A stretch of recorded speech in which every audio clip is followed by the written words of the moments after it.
Dinas Pendidikan Provinsi Kalsel telah mengajukan 30 sekolah tingkat SMA, SMK, 1SLB sederajat untuk melaksanakan pembelajaran tatap muka yang akan dilaksanakan pada bulan Juli 2021. Sesuai arahan Kemendikbudristek RI, syarat utama pelaksanaan PTM dapat digelar jika tenaga pendidik wan guru di wilayah tersebut sudah melaksanakan vaksinasi baik tahap pertama wan kedua.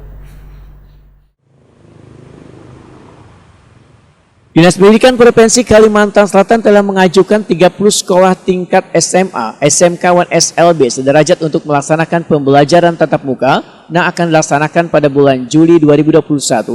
Kepala Dinas Pendidikan wan Kebudayaan Kalimantan Selatan M. Yusuf Effendi, Wetakuni Prima TV, Jelang Tengah hari Kamis 1 Juli 2021 mendahkan, sesuai arahan Kemendikbudristek RI, syarat utama pelaksanaan PTM dapat digelar jika tenaga pendidik wan guru di wilayah tersebut sudah melaksanakan vaksinasi baik tahap pertama wan kedua. Namun dari hasil pantauan, ternyata masih ada beberapa sekolah yang belum siap melaksanakan PTM lantaran di situasi COVID-19 ini menjadi kekhawatiran kewitaan peserta didik di antaranya adanya tenaga pendidik wan guru yang kada bisa melaksanakan vaksinasi dikarenakan memiliki penyakit bawaan. M. Yusuf Effendi menegaskan, sebelum dilaksanakannya pembelajaran tatap muka, Satgas Penanganan COVID-19 Kalimantan Selatan wan Dinas Kesehatan Kalimantan Selatan nantinya akan melakukan pemantauan ke sekolah-sekolah yang telah terpilih atau memenuhi syarat pelaksanaan PTM.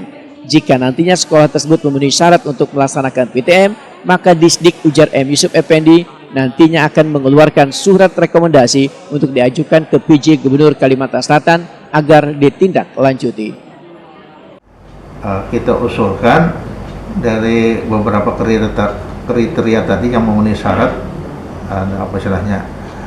terpenuhi, itu rata-rata di masing-masing kabupaten kota itu hanya satu.